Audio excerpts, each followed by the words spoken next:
आज आपण तयार करणार आहोत मऊ, स्वादिष्ट आणि झटपट तयार होणारा दही पराठा। दही, गव्हाचं पीठ आणि हलके मसाले वापरून तयार केलेला हा पराठा नाश्त्यासाठी, डब्यासाठी किंवा संध्याकाळच्या छोट्या भुकेसाठी तुम्ही तयार करून घेऊ शकता। बाहेरून मऊ आणि आतून एकदम सॉफ्ट, कापसासारखा मुलायम असा हा पराठा तुम्ही लोणीसोबत किंवा दह्यासोबत किंवा कुठल्याही भाजीसोबत सर्व करू शकता। 10 ते 15 मिनिटात तुम्ही हा पराठा अगदी झटपट तयार करून घेऊ शकता। चला तर मग रेसिपीला सुरुवात करूया। दही बघा, मी इथे घरी लावलेलं दही घेतलेलं आहे, एकदम ताजं दही आणि मस्त असं घट्ट दही घ्यायचं आहे। दही जर का फ्रेश असेल तर आपला पराठा पण चवीला एकदम स्वादिष्टच तयार होतो। चला तर मग इथे मी 1 वाटी हे दही घेतलेलं आहे। आता हे दही जे आहे ते आपल्याला फेटून घ्यायचं आहे, थोडंसं स्मूथ करून घ्यायचं। इथे हे दही मी फेटून घेतलेलं आहे। यानंतर यामध्ये आपल्याला घालायचं आहे गव्हाचं पीठ। तर इथे मी 1 कप गव्हाचं पीठ घेतलेलं आहे। पीठ मात्र आपल्याला चाळून घ्यायचं आहे, म्हणजे काय होतं की आपला जो पराठा आहे तो खुसखुशीत आणि मऊसर असा व्हायला मदत होईल।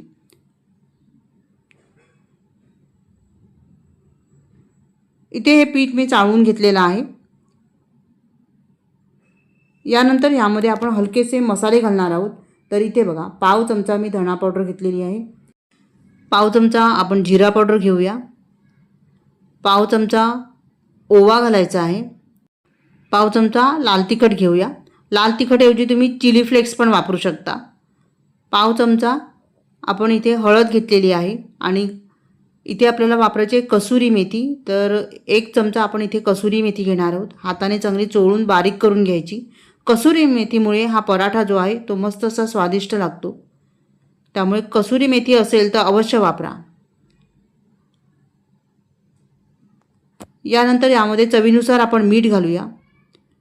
अर्धा चमचा इथे मी साखर घातलेली आहे, पाव चमचा कलोंजी घेतलेली आहे, म्हणजेच कांद्याचं जे बी असतं ते असेल तर वापरा, नसेल तर नाही वापरलं तरी चालेल। फ्रेश बारीक चिरलेली अशी कोथिंबीर घातलेली आहे मस्त, आणि हे सगळं आपल्याला व्यवस्थित मिक्स करून घ्यायचं आहे। हा दही पराठा अतिशय स्वादिष्ट लागतो, एकदम खुसखुशीत तयार होतो, कापसासारखा मऊ बनतो।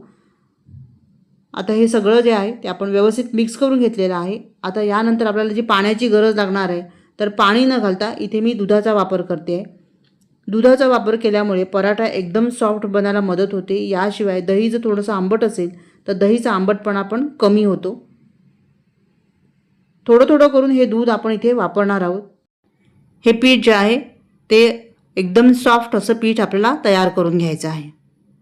आवश्यकतेनुसार इथे मी दुधाचा वापर करून घेते आहे आणि मस्त मळून मळून हा गोळा आपण तयार करून घेऊया। सध्या भयंकर उन्हाळा आहे, तेव्हा शरीराला थंडावा मिळेल असे पदार्थच आपण खाल्ले पाहिजेत, त्यामुळे इथे आपण पराठा करताना सुद्धा दह्याचा वापर केलेला आहे। मस्त असा हा दही पराठा तयार होतो, शरीराला थंडावा मिळेल।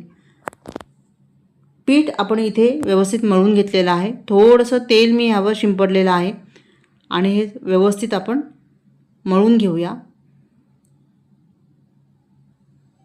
इथे बघा, हे मस्त असं सॉफ्ट पीठ तयार करून घेतलेलं आहे। आता हे पीठ जे आहे ते आपण 10 मिनिटं झाकून ठेवूया, म्हणजे ते व्यवस्थित फुलून येईल। याला आपण 10 मिनिटासाठी झाकून ठेवलं होतं। यानंतर हे पीठ बघा मस्त असं फुललं आहे, एकदम सॉफ्ट तयार झालेलं आहे। हा दही पराठा आहे ना, तुम्ही कशासोबतही खाऊ शकता, दहीसोबत खाऊ शकता किंवा तुम्ही नुसताही खाल्ला तरीसुद्धा छान लागतो, लोण्यासोबत खाऊ शकता किंवा मग कुठल्याही भाजीसोबतही तुम्ही खाऊ शकता। इतका मस्त हा पराठा आहे। आता ह्याचे गोळे तयार करून घेतले आणि यानंतर आता इथे आपल्याला एक पातळ अशी चपाती लाटून घ्यायची आहे आणि ह्याला आपल्याला घडी करून घ्यायचं आहे, चौकोनी अशी घडी तयार करायची आहे। आता पराठ्याला तुम्ही किती घड्या करता त्यावर त्याची टेस्ट अवलंबून असते। पराठा किंवा चपातीला जेवढ्या घड्या जास्त तेवढी त्याची चव चांगली। आता इथे मी तूप घेतलेलं आहे आणि वरून पीठ घातलेलं आहे आता ह्याचा आपण चौकोन तयार करू. अशा पद्धतीने ह्याला फोल्ड करून घ्यायचं आहे आणि थोडंसं तूप आपण वरून पण लावूया ह्याच्या घडीच्या वरून. तुम्हाला हवं असेल तर तुम्ही गोल पराठा पण बनवू शकता, त्रिकोणी पराठा पण बनवू शकता. पराठा तुम्ही तुमच्या हिशोबाने कसाही तयार करून घेऊ शकता.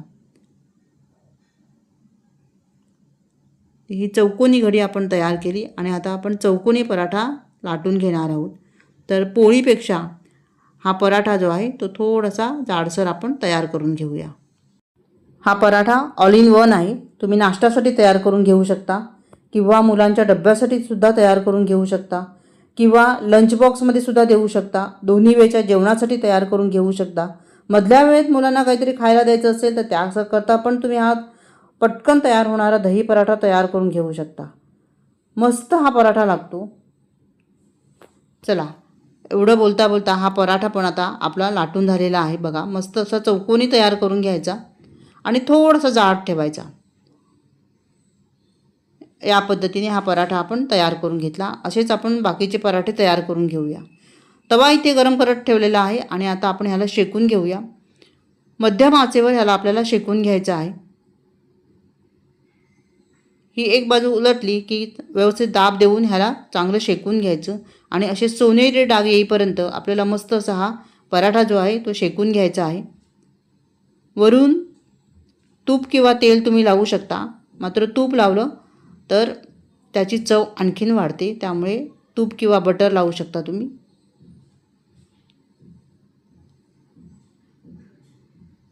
दोन्ही साईडने आपण तूप लावूया आणि मस्त असा हा पराठा आपण शेकून घेऊया. बघा किती सुंदर दिसतोय पराठा.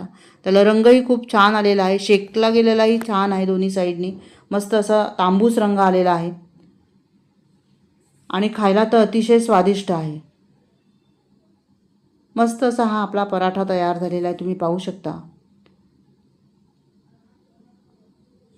चला तर मग याच पद्धतीने आपण दुसरा पराठा तयार करून घेऊया. हे पराठे झटपट तयार होतात. अगदी तुम्ही घाईमध्ये असाल तरी पण पटकन हा पराठा तयार होतो. भाजी करायचा वेळ नसेल तर तुम्ही दह्यासोबतही ह्याला खाऊ शकता. अगदी झटपट बनणारी रेसिपी आहे आणि उन्हाळ्याकरता परफेक्ट आहे. तेव्हा एकदा नक्की ट्राय करून बघा.